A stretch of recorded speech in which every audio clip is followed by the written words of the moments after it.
دور المهن في عصر الذكاء الاصطناعي. واليوم ويانا المصمم.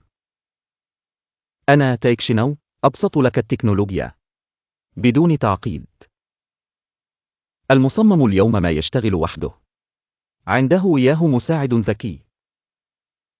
تريد تصمم شعار؟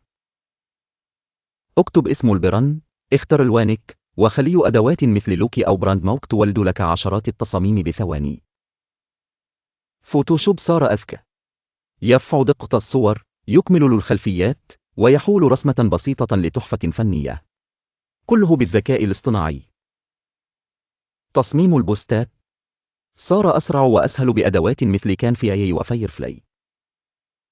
المصمم بعده هو الفنان، بس الذكاء يقلل التعب ويسرع توصيل الفكرة.